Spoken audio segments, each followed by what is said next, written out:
Hello, everyone. Welcome again to another Teacher Joseph video clip. This week has been a rather somber weekly lesson about Christmas songs, and we've identified a few idioms and phrases that we've been talking about. The last one we did was one called Float Your Boat, which is here. Whatever floats your boat, um, things which float your boat over Christmas. So we're going to continue from just around here. It says one feature of the old days was that TV channels used to air. To air is to broadcast, okay? To broadcast. Oh, look, I can't highlight that. I seem to have a problem highlighting there. Let me just fix that. Just give me a second, please. There we are. Um, yeah, right. So to air is to broadcast. We just, yeah. Many singing groups in those days had their own TV shows, and the Christmas special was something to look forward to each year. Soap operas, you might recognize them by the word novella if you're Spanish, or daily drama. You know, those cheaply made dramas that we have to put up with daily. Soap operas and TV also had their own Christmas special to be shown on TV over the period. Yes, so EastEnders is one of our most famous ones, as well as Coronation Street. It was actually something to rush home for.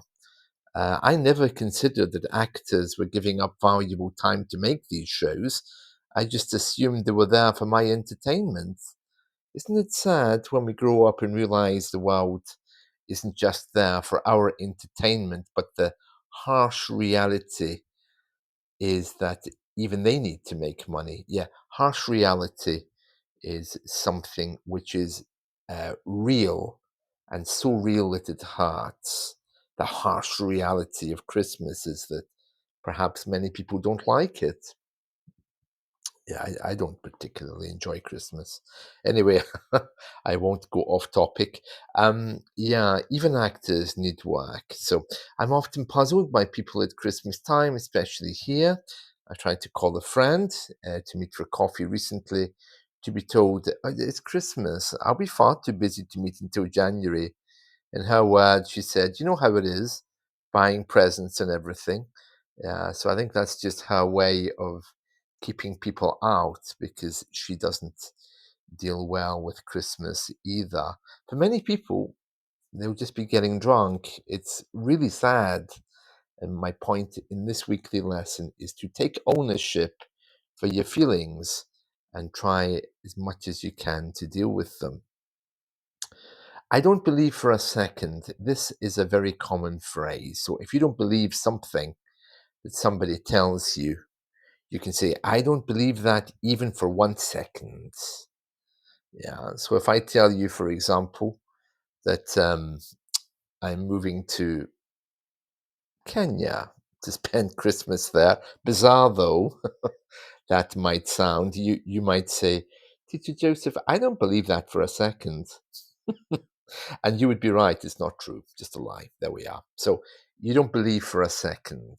Yeah. So if your employee says to you today that he's sick, you might say, "I don't believe that for a second. I think he's gone Christmas shopping."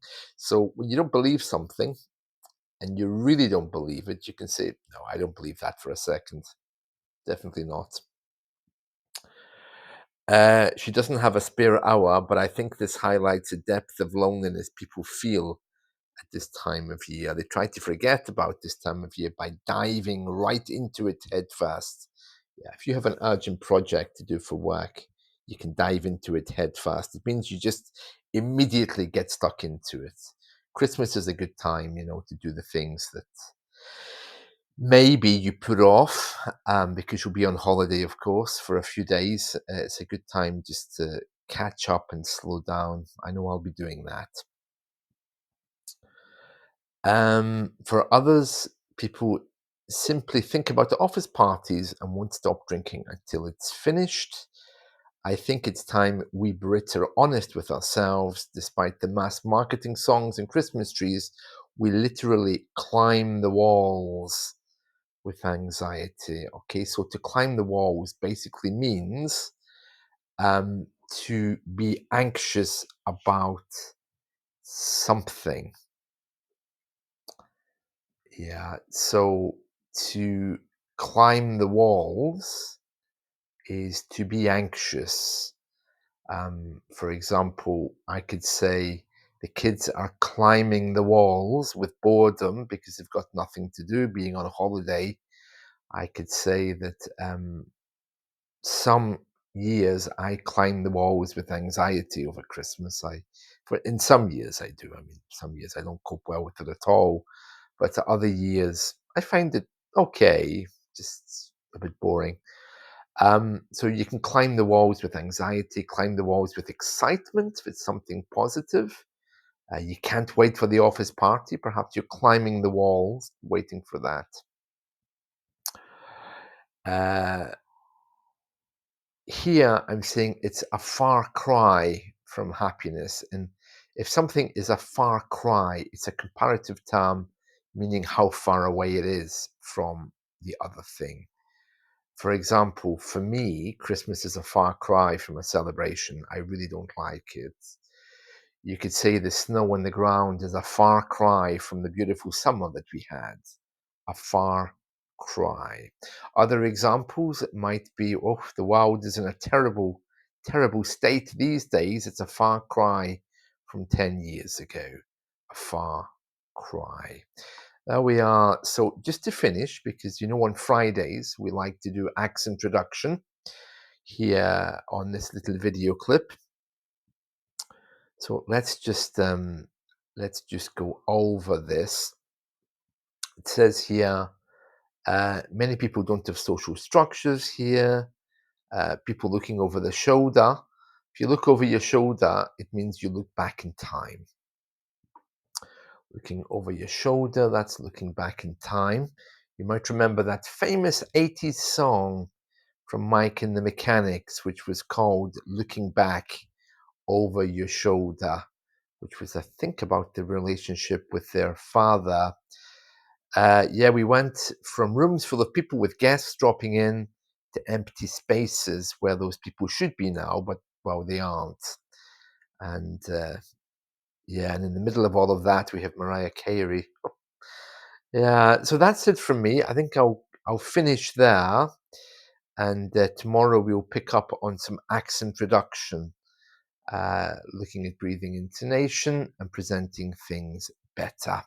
There we are. That's it from me. I hope you've enjoyed this. Let's talk again soon. See you. Bye.